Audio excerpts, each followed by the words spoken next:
Present ఉన్న సినీ రంగానికి సంబంధించి సమావేశం జరిగింది, కానీ అక్కడికి మాత్రం చిరంజీవి రావద్దు అని చెప్పింది సీఎం రేవంత్ రెడ్డి అంట. అందులో ఎంత వాస్తవం ఉంది ఏంటని తెలియదు, కానీ ఈ మధ్య కాలం గత ఒక రోజు 2 రోజుల నుంచి 24 hours నుంచి అనుకోవచ్చు కంటిన్యూస్ గా ఇదే సోషల్ మీడియా ఏంటి అసలు ఇది అంటే ఇక్కడ చిరంజీవి గారు ఎట్లా అంటే ఇక్కడ సీఎం రేవంత్ రెడ్డితోని మీటింగ్ అరేంజ్ చేసి అక్కడ మీటింగ్ కి ఎవరెవరు రావాలి, టాలీవుడ్ నుంచి ఈ మనిషి రావాలి, ఇక్కడ ఇది మాట్లాడాలి, ఇదంతా కూడా అరేంజ్ చేసింది ఆయన్నే. సో ముందుగా అక్కడ సీఎం రేవంత్ రెడ్డి అసెంబ్లీలో ఒక నిర్ణయం తీసుకున్నాడు. ఎట్లా అంటే ఇప్పటి నుంచి ఎంత పెద్ద సినిమా అయినా కావచ్చు, ఆ సినిమాకి నేను బెనిఫిట్స్ వాళ్ళ విషయంలో, టికెట్ల రేట్ల హైక్ విషయంలో మాత్రం ఖచ్చితంగా నేను పర్మిషన్ ఇవ్వను అనే విధంగా క్లియర్ అండ్ కట్ గా చెప్పేసిండు అప్పటికే. కాకపోతే సినిమా రంగం వాళ్ళు ఏమనుకున్నారు, ఎంత పెద్ద సినిమా అయినా ఖచ్చితంగా భారీ బడ్జెట్లు పెట్టి సినిమాలు చేస్తారు. సో ఒకవేళ మీరు పర్మిషన్ ఇవ్వకపోతే మా సినిమాలకు ఖచ్చితంగా అక్కడ నష్టమే కదా అని వాళ్ళందరూ కూడా నిర్ణయించుకున్నారు.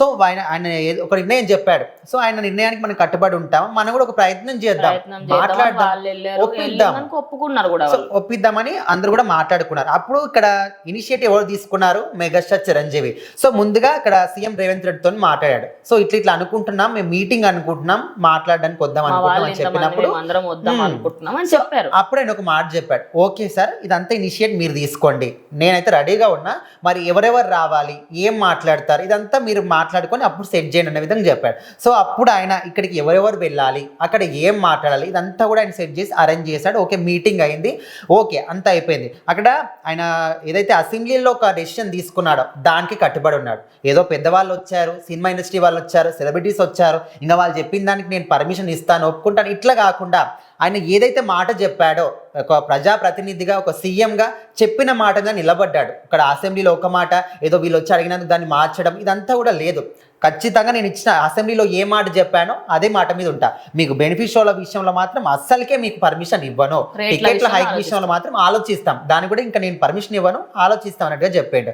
సో ఇక్కడ ఇదంతా కూడా ఇప్పుడు ఎందుకు మాట్లాడుతున్నాం అంటే మెగాస్టార్ చిరంజీవి ఈ హాజరు కాలేదు, ఆయనే మాట్లాడాడు, ఆయనే సెట్ చేశాడు. సో మీటింగ్ ఎందుకు రాలేడు అంటే అందరూ కూడా రకరకాల కారణాలు, ఆయన సొంత మేనలుడు గురించి అందుకోసం అని రాలేడు, ఇంకోటి ఆయన ఫారెన్ ట్రిప్ లో ఉన్నాడు అందుకని సినిమా కోసం అక్కడికి వెళ్ళారు అని చెప్పేసి ఇలా రకరకాలుగా. సో మొత్తం నిజంగానే ఆయన అయితే హైదరాబాద్ కానీ ఇండియాలో లేడు, ఫారెన్ కంట్రీస్ లో ఉన్నాడు, అది ఏదైనా రీజన్ కావచ్చు. సో ఇప్పుడు మళ్ళీ ఏం వినిపిస్తుంది అంటే చిరంజీవి గారిని సీఎం రేవంత్ రెడ్డి రావద్దని చెప్పాడు అనే విధంగా.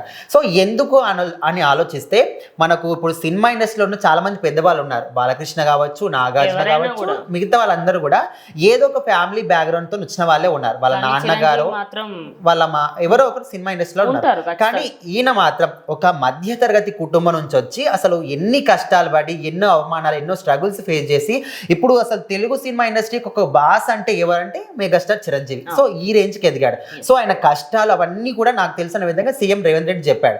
సో ఆయన సినిమా ఇండస్ట్రీకి కావచ్చు, సాధారణ ప్రజలకు కావచ్చు, చాలా మంది కూడా ప్రజల ధనాన్ని ఏ విధంగా వాడుకోవాలని చూస్తారు, కానీ ఈయన అట్లా కాకుండా సొంత డబ్బును ఉపయోగించి వాళ్ళకి హెల్ప్ చేస్తుంటాడు. ముఖ్యంగా కరోనా సమయంలో మాత్రం ఆయన బ్లడ్ బ్యాంకులు ఉపయోగించి అండ్ ఆక్సిజన్ సిలిండర్లు పంపిణీ చేసి ఎంతో మందికి ఫుడ్ డొనేట్ చేసి చాలా మంది ఇలాంటి నష్టాల బారిన పడ్డ వాళ్ళకు సొంతంగా డబ్బులే హెల్ప్ చేసి చాలా రకాలుగా హెల్ప్ చేస్తాడు. సో ఆయనకు ఉన్నటువంటి గొప్ప వ్యక్తిత్వం అండ్ అదేవిధంగా తన తమ్ముడు ఏపీలో డిప్యూటీ సీఎంగా ఉన్నాడు, ఆయన కూడా చాలా గొప్ప వ్యక్తిత్వం.